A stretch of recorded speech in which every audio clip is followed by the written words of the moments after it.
Hello and welcome back to my channel. My name is Phoebe and today I'm going to break down my $20,000 debt.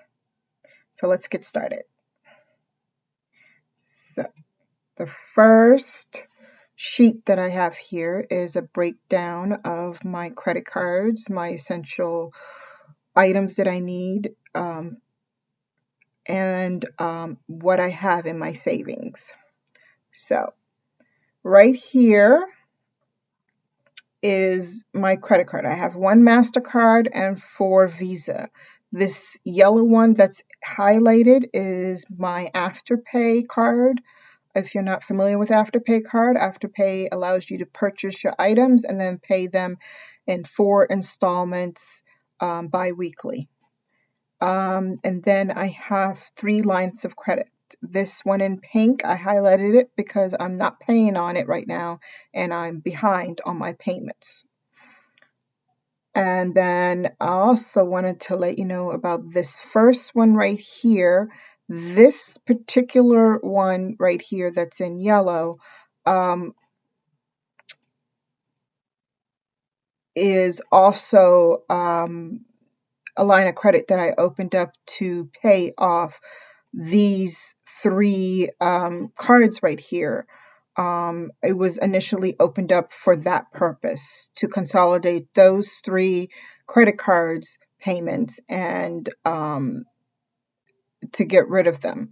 I paid them off, didn't have any credit on any of these 3, and then as you could see, I racked up the bill again.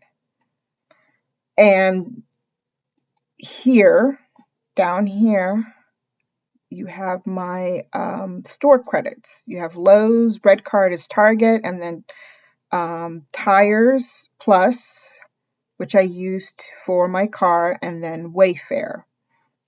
This red card here, I really would like to get rid of it.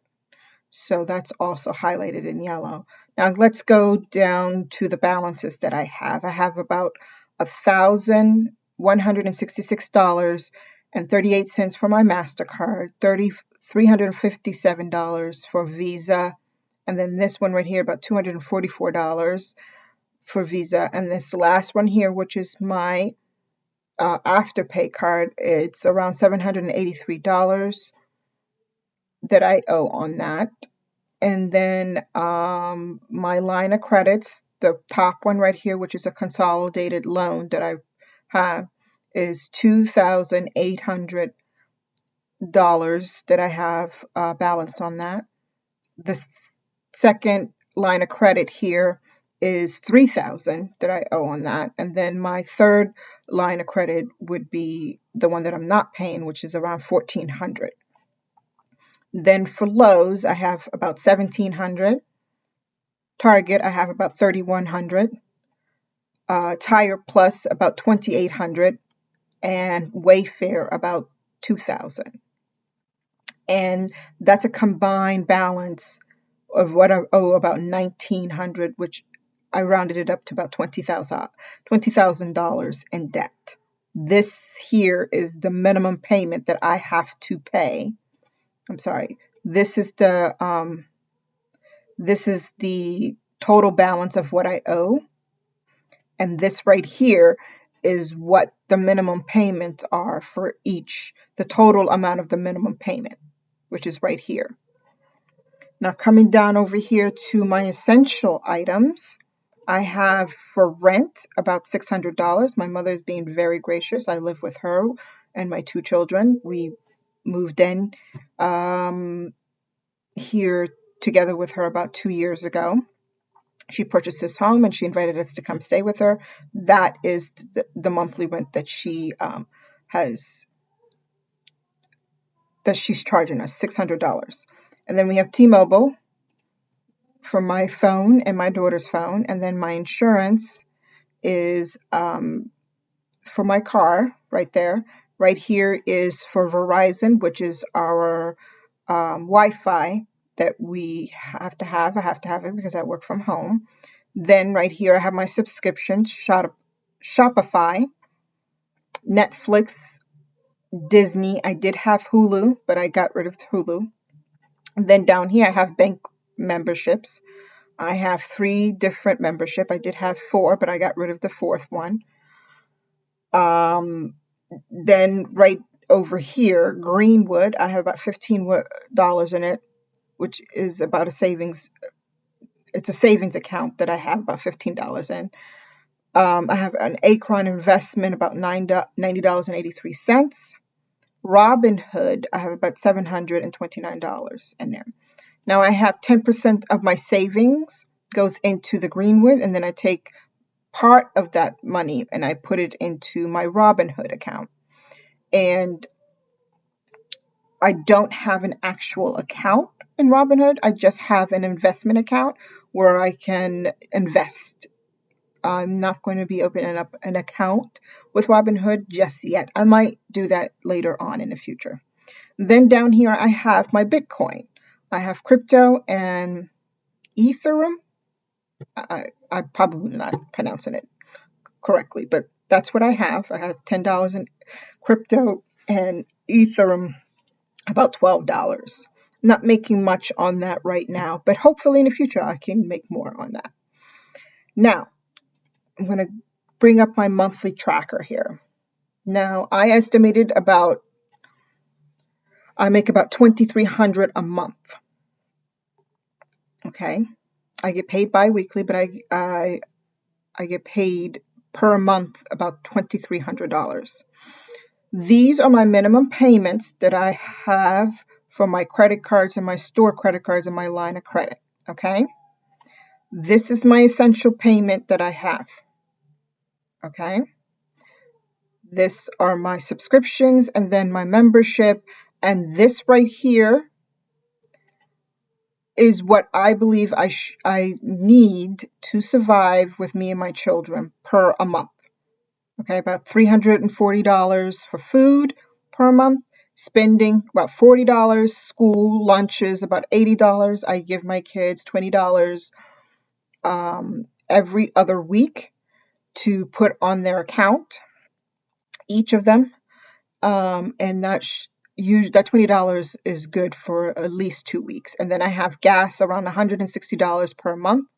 And then for the weekend, I put the weekend also here because I have a nephew who comes here every so often on the weekend, and they like to go to the movies, doing just regular things that kids want to do. And a lot of times I try not to go to fast food or anything like that, but I end up doing the weekend a lot. So I estimate about $120 per month I'm going to need for the weekend. But that still isn't enough. That's a grand total of $740. Now, with all of these that I have to pay during the month, that's how much I'm in the rear, $678.44. So let's say I pay everything, all of everything that I have, all of my bills, and then I would need $740 put aside for me and my kids. I will be operating at $678.44. Now, right now, I don't put $740 on the side for me and my kids because I can't afford it. And I'm not paying this line of credit. So you can see where I'm working with right now. I have put myself in a pickle. Okay. I'm going to have to do something about that. That's why I started to do this. I looked at my credit, looked at everything, broke it down, and this is what I'm coming up with. And the reason why I'm doing this on the computer is because it's so much easier for me. I like to do a lot of this stuff on the spreadsheet. So this sheet here breaks down each of my paycheck. I just got paid on November 25th. I paid off everything. Okay. I paid what I needed to pay on that particular paycheck. And then this line right here shows you the balance of what I'm going to have left after. This is the due date and this is the date that I paid it on. over here is for December 9th. I haven't even gotten there yet, but December 9th is where I'm going to be breaking down all that stuff. Now, this is my bi-weekly spreadsheet. It needs a lot of work on it. It's a work in progress. I highlighted the lunch in yellow because I can't really be flexible on it. I really need to give my kids $20 every 2 weeks to make sure that they're okay for their lunches and sometimes breakfast in the morning for when they go to school. But the rest, I can be flexible on it. You know, I can take $20 from food and put it on to groceries or even for the weekend. Okay? So going over here now to my calendar that I set up for myself, the 12-month calendar. I want to be a month ahead, and the way I'm going to do that is by using the magic month method. The magic month method is for those of us who get paid bi-weekly. On certain months, we get paid 3 times within that month. This past November, we only got paid twice in that month. I believe I get paid 3 times this coming March. Now, the ones that I have in brown are the ones that I paid with my November paycheck. This is going to be December paychecks. So everything that I pay with this paycheck will be highlighted in red. So when I get to March, let me get down here to March. My paycheck will be ahead. I'll start to pay ahead because I'll have this third paycheck doing the month of March that I'm going to get paid on, and I'm going to be paying, that paycheck should be paying most of everything that's in the first 2 weeks of April. So a lot of these will be highlighted. These will all should be highlighted in green because I'm going to be paying them with this new March paycheck. I'm hoping I'm explaining this correctly. Okay, so that's where I'm at right now. So hopefully by the end of March, I'll be at least a paycheck ahead, or a half of a week ahead, or something like that. So by the end of next year of 2023, I should be at least a month, hopefully 2 months ahead. We'll have to wait and see. So just give me 1 second here. My computer's reloading again. Okay, so now we're going to go to my Snowball debt breakdown here that I have here. Right here, my minimum payment for all of my credit cards. There's 10 credit cards. I should also tell you that I also have a medical bill that I have not been able to pay on that is not even listed here. It will be listed here sometime in the future. I'm not even paying on it right now. I'm paying a little bit on it every once in a while if I can, but it's not listed here. My minimum allowable for all 10 of my credit cards, store cards, and line of credit is $831.15. So the way they work for Snowball, for those of you who do not know what a Snowball, how to pay your Snowball credit card, you use the minimum balance and you pay all of your credit cards the minimum balance on it. So once I'm done paying with this card, this is the lowest card that I have a balance on, $244.76. Once I'm completely done paying the $244.76, I take that $39 that I've been using to pay off this particular credit card and I apply it to this credit card to pay this one off even faster. And then once I'm done with paying off that one, I go on to this one right here, and I take the $39 from my first card and from my second card, the $27, and I apply it to this one right here.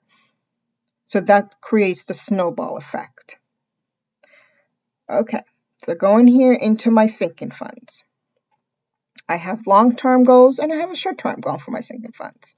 I need a sinking fund for my daughter who is going to a trip in about 2 years to see her aunt and uncle and her cousins overseas. I estimate about $6,000.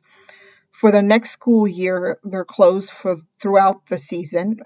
I figured an estimate about $750 for each of them, my boy and my daughter. I would like to get about $500 put away for me and my daughter in the next 3 months to get our hair done.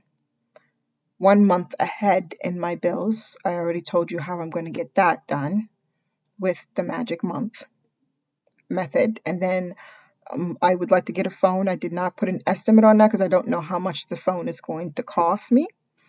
The yearly subscription that I'm going to be getting will be around $340. I have a monthly subscription that I'll be getting in a couple of months at $970. I need to put some of that away. And then summer vacation, $3,000. Family fun, which would be, I should add the weekend fund to that also, which I want to get up to $150 for right now. Emergency fund, $1,000 I want to work at for right now. I would like to get a tablet and an iPad. I checked out the one that I want. It's about $990, but I put down $1,500 because there's always additional things that they want to sell you with it, like the memory card and all that stuff. So I just put it down around $1,500. I don't think it's going to be a $1,500. It's probably going to be $1,200 or something like that. And I have down here my budget. Oh, gosh, I misspelled that. Sorry about that. Okay. My budget fund, which is that $740 that I'm trying to hit for the month to make sure that me and my children and my nephew will be okay for the month. So that's the budget that I would like to create a fund for so that I can get myself out of the hole that I'm in right now. So everything is sort of lucrative right now. So I would just have to roll with the ball here and see where everything goes. But I have been monitoring what I'm spending on, where am I spending it on, and who am I spending it on to get my spending in control. So that's where I'm at. Thank you so much for listening to me. If you would like to hear more, please like and subscribe. Thanks again, and I'll see you guys the next time. Find me on an island, searching for the silence. I don't